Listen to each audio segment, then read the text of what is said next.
Good morning friends. आज हम लोग एक नए टॉपिक के साथ उपस्थित हुए हैं। जैसा कि आपको पता है कि वर्तमान समय में बिहार हमारे एक प्राकृतिक आपदा से ग्रसित है, बाढ़। हम लोग आज इसी बाढ़ की समस्या के बारे में चर्चा करेंगे। बिहार के लिए बाढ़ कोई नई समस्या नहीं है। जैसा कि हम लोग जानते हैं कि बिहार में बाढ़ एक प्राकृतिक समस्या है जो प्रत्येक वर्ष एक निश्चित अवधि में आता ही आता है। क्या बिहार को इस बाढ़ जैसी प्राकृतिक आपदा से निजात नहीं मिल सकती है? क्या इस समस्या को कम नहीं किया जा सकता है? कि क्या इस समस्या का सफल समाधान नहीं हो सकता है? इसी सब बिंदुओं पर आज चर्चा करने के लिए हम आपके समक्ष उपस्थित हुए हैं। जैसा कि हम लोग देख रहे हैं कि वर्तमान में बिहार बाढ़ जैसी प्राकृतिक आपदा से लगातार ग्रसित रहता है और प्रत्येक वर्ष इस आपदा का शिकार या इस आपदा की वजह से बिहार में पलायन की स्थिति देखने को मिलती है, जान माल की क्षति देखने को मिलती है, बहुत बड़ी अवसंरचना का यहाँ पे विनाश देखने को मिलता है। ये सब बिहार के लिए एक दुखद बात है और इस समस्या के समाधान के लिए प्रत्येक वर्ष सरकार प्रयासरत है कि इसका सफल समाधान किया जा सके, लेकिन अभी तक कोई उचित सफल क्रियान्वयन नहीं किया गया, जिसकी वजह से प्रत्येक वर्ष हम लोग इस बाढ़ जैसी प्राकृतिक आपदा से ग्रसित रहते हैं। आइए हम इसी बाढ़ के संबंध में चर्चा करते हैं। जैसा कि हमारा ये बिहार है, ठीक है, जैसा कि आपको दिख रहा होगा ये हमारा बिहार है और ये बिहार जो है प्रत्येक वर्ष एक निश्चित अवधि में बाढ़ जैसी प्राकृतिक आपदा से ग्रसित रहता है। इसी संबंध में हम लोग बात करेंगे। बाढ़ ये प्राकृतिक आपदा बिहार के ही नहीं पूरे भारत के लिए एक समस्या है और भारत के विभिन्न क्षेत्रों में बाढ़ जैसी प्राकृतिक आपदाएं आती रहती है। लेकिन पूरे भारत पे अगर आंकड़ों की बात करेंगे तो पूरे भारत के बाढ़ प्रभावित इलाकों की बात करेंगे तो सर्वाधिक बाढ़ प्रभावित इलाका हमारा बिहार है, ठीक है। जैसा कि हम लोग देखते हैं कि उत्तर बिहार भारत में देख रहे हैं, भारत में जो बीच से नदी बहती है इसको हम लोग गंगा नदी के नाम से जानते हैं और गंगा नदी के ऊपर का जो बिहार है इसको हम लोग उत्तरी बिहार के नाम से जानते हैं और गंगा नदी के दक्षिण का जो बिहार है इसको हम लोग दक्षिणी बिहार के नाम से जानते हैं। और ऐसा माना जाता है कि गंगा नदी के उत्तर में जितनी भी नदियां आती है सब हिमालय क्षेत्र से नेपाल से होते हुए बिहार में एंटर करती है, जबकि प्रायद्वीपीय नदियां दक्षिण भारत में एंटर करती है और मुख्यतः ये सारी नदियां गंगा में आकर मिल जाती है। यानी ये सारी नदियां गंगा की सहायक नदी है और बिहार गंगा की प्रमुख मुख्य नदी है, याद रखना है। और ये जो हमारे हिमालय नदियां हैं ये बाढ़ के लिए ज्यादा उत्तरदायी है, जबकि दक्षिण भारत की जो ये प्रायद्वीपीय नदियां हैं ये सूखे के लिए उत्तरदायी मानी जाती है। रीजन क्या है? यहाँ पे सालों भर इस नदी बेसिन में पानी नहीं रहता है, जबकि उत्तर बिहार की नदियों में हिमालय नदियां होने की वजह से यहाँ पे वर्ष भर पानी रहता है जो बाढ़ के लिए उत्तरदायी होता है। अब मैंने यहाँ पर आंकड़ों की बात की कि बिहार पूरे भारत के बाढ़ प्रभावित क्षेत्रों में से बिहार का सर्वाधिक इलाका बाढ़ प्रभावित है। उत्तर बिहार की हम लोग बात करेंगे, उत्तर बिहार की लगभग 76% आबादी है जो बाढ़ की समस्या से ग्रसित है, ठीक है। पूरे भारत के बाढ़ प्रभावित इलाकों की बात करेंगे तो पूरे भारत में 16.16% भाग केवल बिहार का है जो बाढ़ प्रभावित है। पूरे भारत के कुल क्षेत्रफल का 16.5% भाग बिहार का बाढ़ प्रभावित क्षेत्रों में बिहार का स्थान 16.5% है। दूसरी बात हम लोग करेंगे कि भारत की कुल आबादी की बात करेंगे तो भारत की कुल आबादी जो बाढ़ से प्रभावित है उनमें से 22% आबादी लगभग ये बिहार की है। इन सब आंकड़ों से आपको स्पष्ट होता है कि बिहार में बाढ़ कितनी बड़ी समस्या है और इस समस्या का बिहार लगातार सामना करता है, प्रत्येक वर्ष इस समस्या का सामना करता है। क्या इस समस्या का सफल समाधान नहीं हो सकता है? इसी संदर्भ में हमारी चर्चा होगी। जैसा कि हम लोग देखते हैं कि बिहार में या भारत में बाढ़ के सबसे बड़ा चीज है कि बिहार या भारत में बाढ़ का कारण क्या है। तो जैसा हम लोग जानते हैं कि बाढ़ एक प्राकृतिक आपदा है और बाढ़ का मतलब होता है एक निश्चित सीमा से जल स्तर में वृद्धि होना। एक निश्चित सीमा के बाद जल स्तर में वृद्धि होना ही बाढ़ का कारण बनता है। तो आइए देखते हैं बिहार में बाढ़ के लिए कौन कौन से कारक है जो उत्तरदायी है। सबसे पहले हम लोग बात करेंगे तो बिहार या भारत कहीं भी बात करेंगे तो अत्यधिक वर्षा का होना ये बाढ़ का एक प्रमुख कारण माना जाता है। जैसे कि पूरे भारत या बिहार की बात करेंगे तो मई जून के महीने से लेकर अगस्त सितंबर के महीने तक भारत या बिहार के संदर्भ में बात करेंगे तो यहाँ पे मॉनसून काल की बात की जाती है और इस निश्चित काल की अवधि में भारत में या बिहार में अत्यधिक वर्षा होती है। यही अत्यधिक वर्षा जो है बाढ़ का कारण बनती है, ठीक है। एक एक निश्चित अवधि में अत्यधिक वर्षा का होना ही एक बाढ़ का कारण बनती है।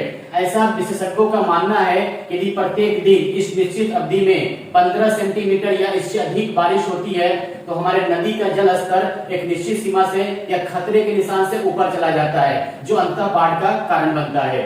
दूसरी बात हम लोग बात करेंगे तो जितने भी हमारे तटबंध होते हैं या बांध होते हैं, बांध का निर्माण करना, नहरों का निर्माण करना या रेलवे से संबंधित विभिन्न प्रकार के कार्य, इन सभी वजह से भी बाढ़ आती है। ये भी एक बाढ़ के लिए प्रमुख कारण माना जाता है। तीसरी बात करेंगे तो जो हिमालय नदियां हैं जो नेपाल से होकर बिहार में एंटर करती है, ये अपने साथ सिल्ट या गाद लेकर आती है। ठीक है, अपने साथ सिल्ट या गाद लेकर आती है और ये गाद जो अपने मुहाने के पास जमा करती है, जिससे नदी बेसिन क्षेत्र जो होता है वो उथल हो जाता है और पानी बेसिन क्षेत्र में न जाकर आसपास के क्षेत्रों में फैल जाता है, जो एक बाढ़ का कारण बनता है।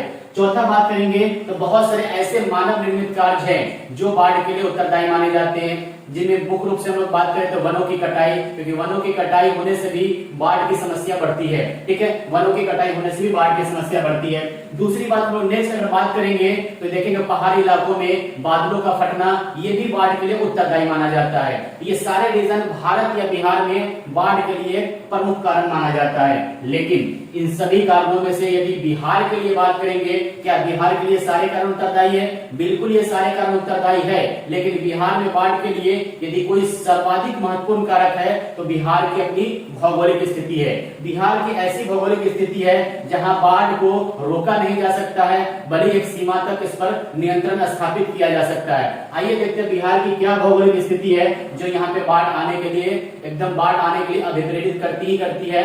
बाढ़ आएगी ही आएगी, इसको रोका नहीं जा सकता है, भले एक सीमा तक कम किया जा सकता है। तो देखिए हम लोग मानते हैं बिहार जो है, बिहार के उत्तरी भाग में देखेंगे ये नेपाल का क्षेत्र है। ठीक है ना, बिहार के उत्तरी भाग में आएंगे तो ये नेपाल का क्षेत्र है। बिहार के उत्तरी भाग में जैसा कि आपको मैप में दिख रहा होगा, ये जो इलाका दिख रहा है ना पूरा व्हाइट वाला, ये हमारा नेपाल का इलाका है और बिहार का जो नॉर्थन सीमा है, उत्तरी भाग है, ये पूरे नेपाल को टच करती है। ये नेपाल बिल्कुल हिमालयन क्षेत्र है जहां पे देखेंगे प्रत्येक वर्ष भारी वर्षा होने की वजह से बिहार या भारत में बाढ़ के लिए उत्तरदायी माना जाता है। इस नेपाल के क्षेत्र में वर्तमान समय में जाएंगे तो यहाँ पे पहाड़ों का उत्खनन हो रहा है, खेती के लिए जंगलों को काटा जा रहा है और इन वजह से जब यहाँ पे भारी बारिश होती है तो यहाँ पे पानी रुकती नहीं है और सीधे ये बिहार में वर्षा सीधे बिहार में एंटर करती है और नदियों के माध्यम से ये आकर बिहार के क्षेत्र में फैल जाती है। इस जो भारी बारिश जो नेपाल में भारी बारिश है, ये भारत और बिहार में बाढ़ के लिए प्रमुख कारण माना जाता है। और दूसरी बात करेंगे हम लोग तो देखेंगे ये सारी हिमालय नदियां जो है, ये दिख रहा है ना सारे हिमालय नदियां जो बिहार में, ये गंडक नदी दिख रहा है आपको। ठीक है, ये गंडक नदी की हम लोग बात करेंगे। इधर से देखेंगे घाघरा नदी आती है। ठीक है, ये घाघरा नदी की बात करेंगे, ये सारी हमारे देखेंगे यहाँ पर आखिर मिल जाती है। बूढ़ी गंडक की हम लोग बात करेंगे, ये बूढ़ी गंडक की बात करें, सारे आकर हम लोग देखेंगे ये गंगा की सारी सहायक नदी है और ये सब बाढ़ के लिए अभिप्रेरित करती है। नेपाल से एक नदी आती है जिसका नाम है कोसी। ठीक है, नेपाल से एक नदी आती है जिसका नाम है कोसी। ये देखेंगे बाढ़ के लिए सर्वाधिक उत्तरदायी माना जाता है। इस क्षेत्र में अधिकांशतः देखेंगे इसमें नदी क्षेत्र में या नदी बेसिन में अधिकांश पानी आने की वजह से ये बिहार में बाढ़ के लिए उत्तरदायी माना जाता है, क्योंकि बिहार का इलाका है ये नेपाल के क्षेत्र से नीचे वाला इलाका है, तराई क्षेत्र में पड़ता है, जिसकी वजह से सीधे पानी नीचे की ओर आता है। दूसरी बात, बिहार का उत्तरी इलाका थोड़ा उठा हुआ और दक्षिणी इलाका भी थोड़ा उठा हुआ है, जबकि ये जो बीच वाला भाग है ये थोड़ा अपेक्षाकृत धंसा हुआ है, बिल्कुल इस फॉर्म में धंसा हुआ है, जिससे दोनों तरफ से पानी आकर यहाँ जमा हो जाती है। इसकी यही भौगोलिक स्थिति जो है बाढ़ के लिए उत्तरदायी मानी जाती है। ठीक है, बाढ़ के लिए उत्तरदायी मानी जाती है। अब हम बात करेंगे जितने भी कारण है बाढ़ आने के, क्या इन कारणों को कम नहीं किया जा सकता है, क्या इसका सफल क्रियान्वयन नहीं किया जा सकता है? तो सबसे पहली बात, बिहार में बाढ़ की समस्या को रोका नहीं जा सकता है, लेकिन एक सीमा तक इस पर नियंत्रण जरूर स्थापित किया जा सकता है। क्या किया जाना चाहिए कि बिहार में आने वाले बाढ़ को एक सीमा तक नियंत्रित किया जा सके। तो इसके संरक्षण के लिए याद रखना है, या बाढ़ को आने वाले आपदा को कम करने के लिए 3 स्तर पे बिहार सरकार को तैयारी करने की आवश्यकता है। क्यों बिहार सरकार, मैंने बोला रीजन है कि बाढ़ जो है ये राज्य सूची का विषय है। जैसा कि हम लोग जानते हैं कि भारतीय संविधान में 3-4 सूचियां बनाई गई है, एक केंद्र सूची है, एक राज्य सूची है, एक हम लोग देखेंगे समवर्ती सूची है, एक अवशिष्ट सूची है। ये जो सूचियां होती है इसमें कुछ कानून है जिसके तहत कुछ विषय दिए गए हैं जिसके ऊपर राज्य सरकार, केंद्र सरकार कानून बना सकती है। जैसा कि केंद्र सूची में जितने विषय है उस पे कानून बनाने का अधिकार केंद्र सरकार को है, राज्य सूची में जितने विषय हैं उस पे कानून बनाने का अधिकार राज्य सरकार को है, समवर्ती सूची में जितने विषय है उस पे राज्य सरकार और केंद्र सरकार दोनों कानून बना सकती है, लेकिन विवाद की स्थिति में केंद्र सरकार का ही कानून मान्य होगा। और अपशिष्ट सूची है जिसमें जितने विषय दिए गए हैं उन पे कानून बनाने का अधिकार केंद्र सरकार को है। ये जो बाढ़ है, ये बाढ़ या बाढ़ से संबंधित जो भी चीजें हैं इन पे ये हमारा राज्य सूची का विषय है और इन पे कानून बनाने का अधिकार राज्य सरकार का है। तो जाहिर सी बात है बिहार में आने वाले बाढ़ को नियंत्रित स्थापित करने के लिए राज्य सरकार को बेहतर पहल करने की आवश्यकता है। क्या ऐसी पहल होनी चाहिए जो बिहार में बाढ़ की आपदा को कम कर सकता है? तो हम लोग देखते हैं यहाँ पे बिहार में आने वाली आपदा को 3 स्तर पे कम किया जा सकता है। पहला होता है कि बाढ़ आने से पूर्व की तैयारी, दूसरी होती है बाढ़ के दौरान तैयारी और तीसरी होती है बाढ़ के पश्चात की तैयारी। यानी आपदा पूर्व प्रबंधन, आपदा के दौरान प्रबंधन और आपदा के पश्चात प्रबंधन, इन तीनों स्तर पे बिहार में काम करने की आवश्यकता है ताकि एक सीमा तक आने वाली इस प्राकृतिक आपदाओं को कम किया जा सके। जैसे देखिए आपदा पूर्व तैयारी की यदि हम लोग बात करेंगे कि बिहार में बाढ़ आने से पहले यदि सूचना मिल जाए तो बहुत सीमा तक या बहुत हद तक इस पे नियंत्रण स्थापित किया जा सकता है। जैसे ऐसा एक नेटवर्क है भारत और नेपाल के मध्य सूचना नेटवर्क। ऐसा कहा जाता है कि भारत और नेपाल के मध्य जो एक सूचना नेटवर्क है उतना ज्यादा विश्वसनीय नहीं है कि आपदा पूर्व तैयारी का एक भाग है। सूचना नेटवर्क जो है आपदा पूर्व तैयारी का एक भाग है, लेकिन इसमें सबसे बड़ी समस्या ये है कि भारत और नेपाल के मध्य जो सूचना नेटवर्क है उसमें 48 घंटे का मतलब समय लिया जाता है। कहने का अभिप्राय ये, यदि भी बाढ़ आने वाली होती है, इस बाढ़ के आने वाली सूचना को नेपाल सरकार के द्वारा भारत में 48 घंटे के बाद सूचना दी जाती है, जिसके पश्चात एक बहुत बड़ी त्रासदी जब तक हो चुकी रहती है। ये जो सूचना नेटवर्क है इसकी विश्वसनीयता को और ज्यादा बेहतर करने की जरूरत है ताकि आपदा पूर्व तैयारी बेहतर हो सके। इसके अलावा इस बाढ़ आपदा पूर्व में हम लोग वैसे तटबंध या बांधों का निर्माण करें ताकि बाढ़ से होने वाले नुकसान को कम किया जा सके, या वैसे कुछ छोटे छोटे जलाशयों का निर्माण करें ताकि बाढ़ से होने वाले नुकसान को कम किया जा सके। तीसरी बात हम लोग बात करेंगे कि नदी में जो जितने भी सिल्ट या गाद है उसको समय रहते उस गाद को निकालकर नदी बेसिन की या जल अपग्रहण क्षेत्र को भी बढ़ाया जा सके ताकि अधिक से अधिक जल ग्रहण क्षमता नदी की बढ़ सके और आसपास के क्षेत्रों में जल न जाए, जिसकी वजह से बाढ़ की समस्या को नियंत्रण स्थापित किया जा सकता है। तो कुछ ऐसे चीजें हैं जो मैंने अभी बताया, ये आपदा पूर्व तैयारी की बात है, ठीक है। और दूसरी बात, जब आपदा आ जाए आपदा के दौरान क्या बिहार सरकार को या राज्य सरकार को तैयारी करनी चाहिए। तो जैसी आपदा आती है उस दौरान बेहतर हमारा वहाँ पे प्लान होगा, उस प्लान के लिए बेहतर जगह होना चाहिए जहाँ पे सबको उस बाढ़ से ग्रसित लोगों को एक हद तक एक निश्चित स्थान दिया जाए ताकि उनका आश्रय हो सके। उस दौरान जो भी बीमारियां उत्पन्न होती है उनके लिए चिकित्सीय सुविधा उपलब्ध कराया जाए, या उस दौरान जो भोजन की समस्या होती है उस समस्या को कम करने के लिए खाद्य सामग्री उपलब्ध कराया जाए। लोगों को उस जल ग्रहण क्षेत्र या बाढ़ प्रभावित इलाकों से निकालकर एक सूखे वाले क्षेत्र में स्थापित किया जाए या सूखे वाले क्षेत्र में स्थानांतरित किया जाए। ये सब आपदा के दौरान तैयारी है। और तीसरी बात हम लोग करेंगे आपदा के पश्चात की तैयारी। तो आपदा के पश्चात क्या किया जाना चाहिए, जितने भी हमारे अवसंरचना का नुकसान हुआ है उस पर फिर से वर्क करना चाहिए। जितने भी तटबंध टूटे हैं या बांध टूटे हैं उनको फिर से मरम्मत करने की आवश्यकता है। बीच बीच में देखेंगे जितने भी हमारे छोटे जलाशय है या चेक डैम के माध्यम से बाढ़ के पानी, ताकि आने वाले समय में जो बाढ़ है उसकी समस्या को कम करने के लिए वाटर शेड मैनेजमेंट करने की आवश्यकता है, चेक डैम बनाने की आवश्यकता है, छोटे छोटे जलाशय के निर्माण करने की आवश्यकता है ताकि इस बाढ़ की समस्या को कम किया जा सके। ये दिख रहा है, ये सारे इलाका हमारे बाढ़ से प्रभावित है। और वर्तमान में भी हम लोग जाएंगे तभी वर्तमान में आपको दिख भी रहा होगा कि गंगा नदी में असामान्य जल स्तर में वृद्धि होने से या गंडक नदी में जल स्तर में वृद्धि होने से बिहार के इलाके वर्तमान में बाढ़ ग्रसित है और काफी एक बड़ा भाग इस बाढ़ से पीड़ित है।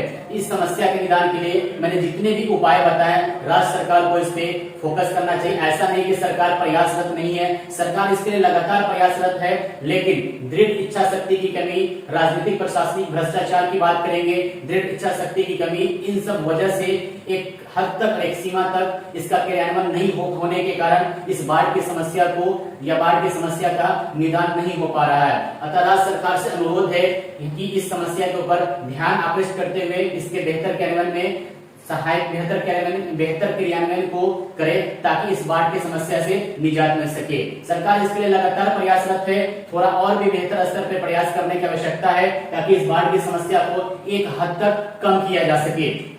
इसके अलावा इस बाढ़ की समस्या के संदर्भ में लोगों को जागरूक करने की आवश्यकता है, लोगों को इसके लिए प्रशिक्षण देने की आवश्यकता है ताकि बाढ़ के दौरान लोग कोई ऐसा वर्क ना करे जिससे अधिक नुकसान हो सके। इस संदर्भ में सरकार को आवश्यकता है। दूसरी बात, जहां हमारा उत्तर बिहार बाढ़ की समस्या से ग्रसित है, वहीं दक्षिण बिहार सूखे की समस्या से ग्रसित है। इन समस्या के निदान के लिए नदी जोड़ो परियोजना भी बाढ़ की समस्या के निदान के लिए एक बेहतर उपाय साबित हो सकता है। नदी जोड़ो परियोजना के माध्यम से उत्तर बिहार की नदियों को दक्षिण बिहार की नदियों से जोड़ दिया जाए ताकि अत्यधिक जल ग्रहण क्षेत्र या अत्यधिक जल जब इस नदी में आए तो उसका कुछ भाग हमारे दक्षिणी बिहार की नदियों में चला जाए ताकि यहाँ पानी की समस्या भी कम हो जाए, बाढ़ की समस्या भी कम हो जाए और इस क्षेत्र में सूखे की समस्या से भी निजात मिल सके। इस संदर्भ में देखेंगे नदी जोड़ो परियोजना हमारे लिए बेहतर कदम साबित हो सकता है, ठीक है, बाढ़ से निजात देने के लिए। अब हम लोग बात करेंगे ये हमारे बिहार में बाढ़ के कारण है और इस बाढ़ की आपदा को कम करने के लिए सरकार को क्या क्या प्रयास करने चाहिए, इस संदर्भ में मैंने बात की। अब हम लोग लास्ट में देखते हैं इस बदलते पर्यावरण में बाढ़ की समस्या को कम करने के लिए सरकार को प्रयासरत करने की जरूरत है और इस संदर्भ में बिहार सरकार के द्वारा एक जो प्रयास किया जा रहा है काफी महत्वपूर्ण है। जल जीवन हरियाली मिशन की हम लोग बात करेंगे। ये बिहार सरकार के द्वारा पर्यावरण अनुकूल जलवायु के लिए भी है। दूसरी बात, बाढ़ की समस्या को एक हद तक नियंत्रण स्थापित करने के लिए बेहतर कदम माना जा रहा है, ठीक है, बेहतर कदम माना जा रहा है। दूसरी बात देखेंगे ये जो जैविक कृषि है ये भी हमारे लिए बेहतर कदम माना जा रहा है। लेकिन जल जीवन हरियाली मिशन इस बाढ़ की समस्या को एक हद तक कम करने में बेहतर कदम साबित होगा। इसके अलावा सरकार को दृढ़ इच्छा शक्ति के साथ और बिल्कुल भ्रष्टाचार को अनदेखा करते हुए एक और सख्त कदम उठाने की जरूरत है ताकि एक हद तक और बहुत हद तक एक सीमा तक बाढ़ की समस्या को नियंत्रित किया जा सके ताकि इस बाढ़ से होने वाले नुकसान या जान माल की क्षति को बहुत हद तक या एक सीमा तक कम किया जा सके। यही मेरी आप लोगों से भी या राज्य सरकार से भी अनुरोध है कि इस बाढ़ की समस्या के दौरान कुछ ऐसे कार्य न करें जिससे अधिक से अधिक नुकसान हो सके। बिल्कुल इस संदर्भ में सरकार के साथ साथ लोगों को भी अपने स्तर पर बेहतर प्रयास करने की आवश्यकता है ताकि इस समस्या से निजात मिल सके। आइए दोस्तों, अब इस समस्या के संदर्भ में हम लोगों ने इतनी बात की, फिर हम लोग और भी दूसरे समस्याओं के साथ अगले वीडियो में उपस्थित होंगे। आज के लिए इतना ही। Thank you.